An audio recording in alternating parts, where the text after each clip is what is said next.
Alrighty, ladies and gentlemen, Josh Sanch, your host here on the Bodybuilding News Network. Welcome back to another episode of Bodybuilding Daily, where we talk about all things hot topic and trending in the world of bodybuilding and fitness. Now, I wanted to go ahead and start off today's video with the physique update from Derek Lunsford, around 8 weeks out from the 2023 Mr. Olympia, as it returns to Orlando this November, the first week of November. We will be there. We will be covering it live. So stay tuned to the Bodybuilding News Network for all your favorite coverage of the Mr. Olympia. Now, the conversation around Derek Lunsford is after his first time coming into the Olympia as a men's open bodybuilding competitor. He was able to place in the top 2 next to current Mr. Olympia champion Hadi Choopan. And what I think is very exciting and what I'm excited for, and please let me know down below if you're as excited as myself and Totoro as he joins the cast for today's episode. When we look at Derek Lunsford, is it possible for him to win this year's Mr. Olympia? And you got to think, well, you have to think about who he's going to be competing against and also what Derek Lunsford's strengths are and if he has any weaknesses. So when we look at Derek Lunsford, he's, especially the last few years, he's definitely developed some serious legs, and I think that that's going to be a huge bonus for him. It's going to be a huge plus for him, and it should be able to put him in a conversation to outsize a lot of competitors. Specifically, you know, you got Brandon Curry, who has difficulty with legs. You have Big Ramy, whose legs are not small, but he does have some issues with his legs, and that's definitely something that we don't, that isn't arguable. It's a very real reality. Totoro is definitely in the cast today. Hope you guys enjoy this. And I have definitely some positive predictions for Derek Lunsford. I think that it is in the cards for him to win this year. I am always a skeptic, a believer in the politics of bodybuilding and how when you look at Derek Lunsford, he's American. He speaks perfect English. He's a family man orientated with family ethics, and that is very marketable to the Mr. Olympia brand. Think about Brandon Curry, a very traditional gentleman, speaks perfect English, American, and has an amazing physique. They wanted him to be the poster child. They wanted him to be the next they wanted him to be the next Phil Heath. Unfortunately, they hedged their bets on a guy with no legs, and that was not good when Big Ramy finally came, as they say, he came the way that they needed him to come. And I'll be honest, ladies and gentlemen, when I look at Big Ramy, I thought he was perfect back in like 2016, 2017, for maybe even 2014. I mean, he was so good back then. So for them to say, hey, you know, now he's ready and now he's perfect, I don't know. I don't know if I agree with that.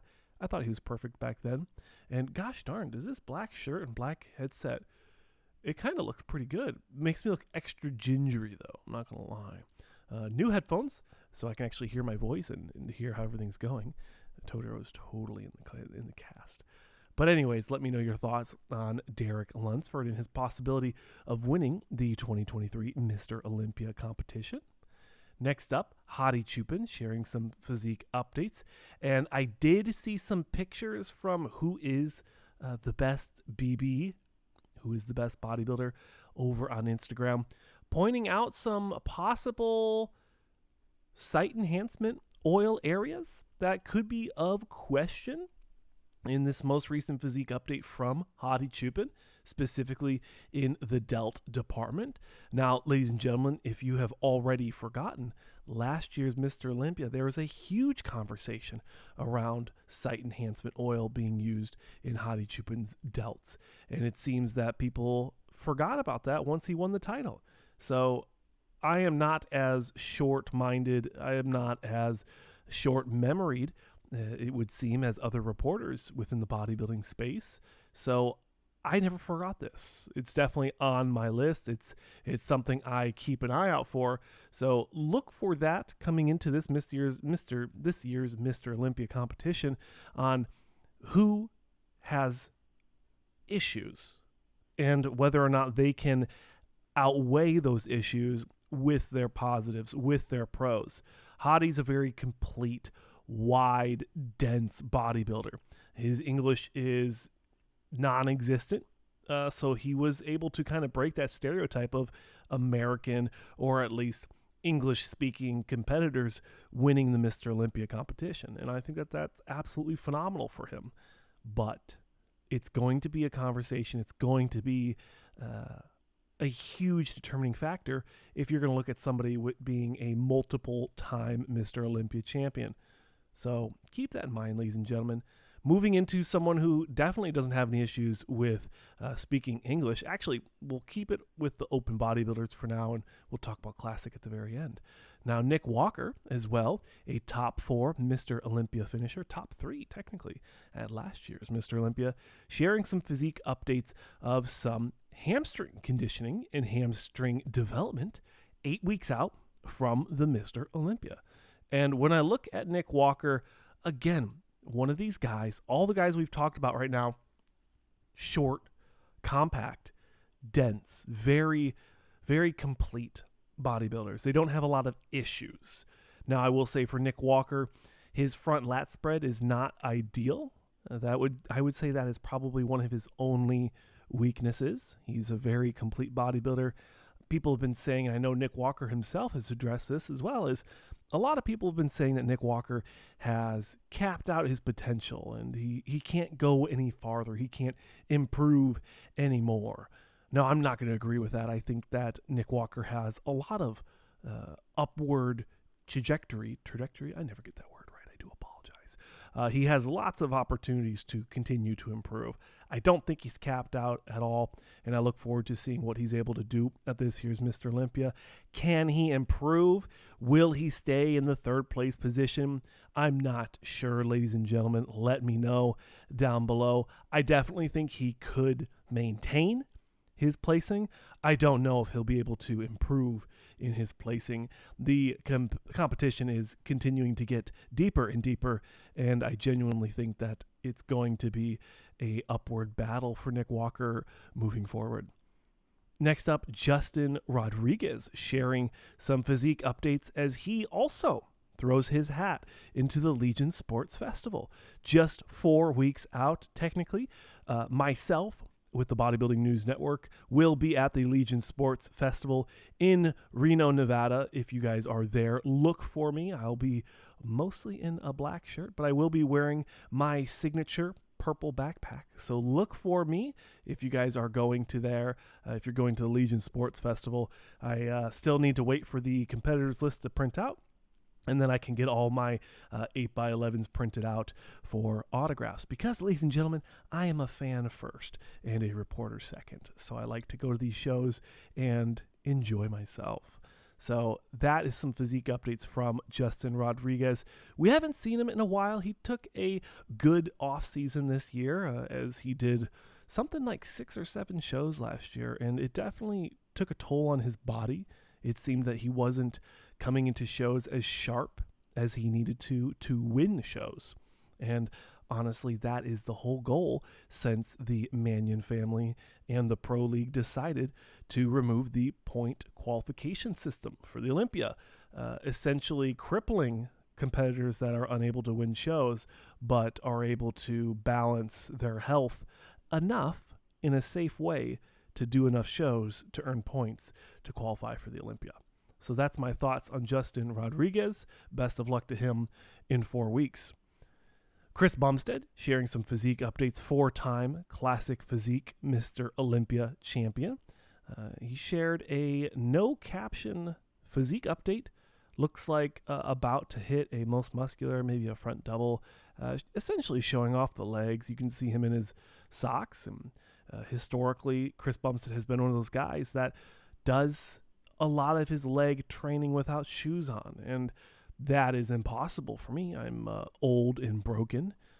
So I can't do that. But of course, if you guys can, sweet, let me know. But Chris Bumstead sharing some physique updates. This is essentially his first, right? His first physique update coming into the Olympia. He did have a post just a few days before, I do believe just a few days before Ian Valliere, his brother-in-law, announced his retirement. Chris Bumstead was talking about how this has been the most difficult contest prep for him in the history of his bodybuilding competition career. And, I'm wondering when he's going to step away from the stage. I don't see why there's any need for him to step away anytime soon. I mean, his name, his brand is bigger than bodybuilding, so he doesn't need to compete anymore. But if you're like me and you've gone on stage, at least in some capacity, when you compete, it's not always about winning. It's not always about getting the award or the money or the sponsors, but it's the passion of doing bodybuilding. It's the journey of starting from A and getting to B and being able to show off that hard work. It's a very tangible, ladies and gentlemen, it's a very tangible thing. I don't know how to explain it, but sometimes there's these abstract ideas. I want to be better at my job, or I want to make more money. Sometimes they're not as tangible as actually stepping on stage shredded, or the best you can do, and showing off months and months of hard work. And for Chris Bumstead, I don't think there's any reason for him to step away from the stage. I think he's got lots more time to compete, and I'm looking forward to seeing him win his 5th Mr. Olympia title here in Orlando, as it returns to Orlando.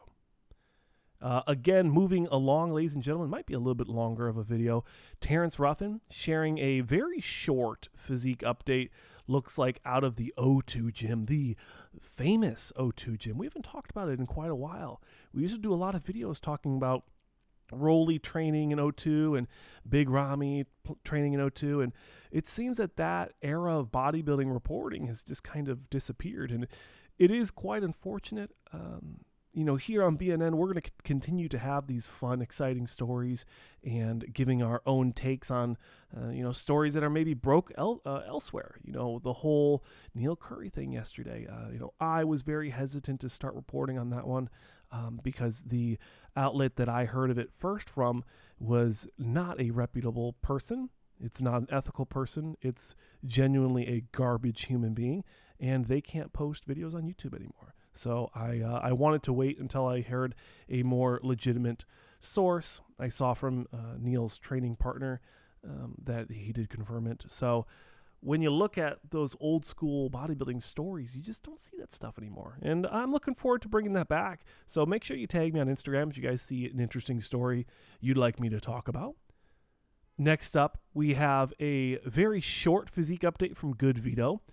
GoodVito just announcing he has a new son, was just born, and I'm very happy for him, and I'm looking forward to seeing what kind of person he could be. And some people were saying there was some reports of him and his significant other having an altercation, and that seems to be untrue, which I'm very happy to hear of.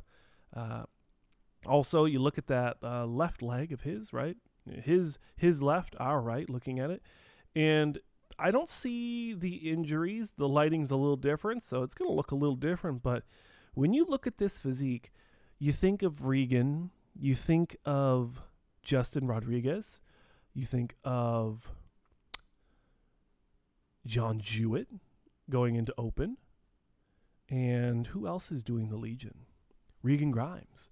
You think of those 4 or 5 people competing, and I honestly think that GoodVito's physique blows all those away.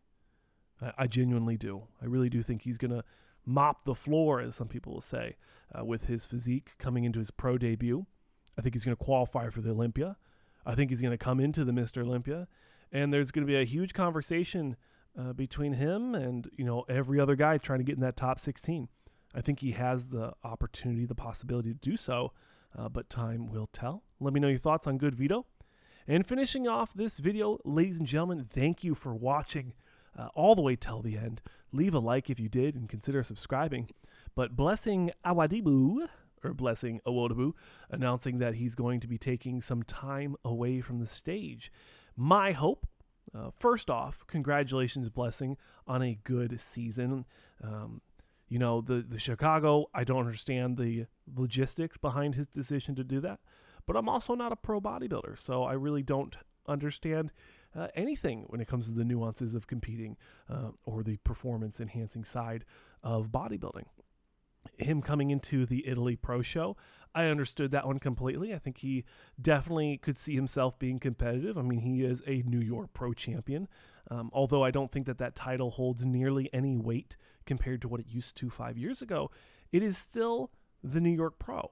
And I think a lot of legacy fixtures within the bodybuilding industry, the pro league, and bodybuilding media as a whole still hold a lot of strength. They put a lot of weight into the New York Pro.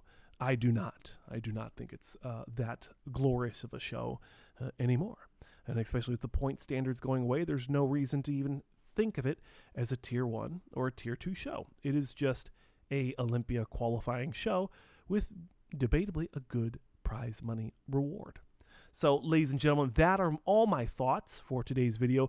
I hope you enjoy the phenomenal audio of the microphone, because I can finally hear it in these studio grade headphones. Thank you so much for watching. We have lots more content coming out in the near future, daily uploads here on the Bodybuilding News Network. So please subscribe if you enjoy this style of content. I'm your host and owner and CEO and founder, Josh Sanch. Thanks for watching, and I'll see you in the next one.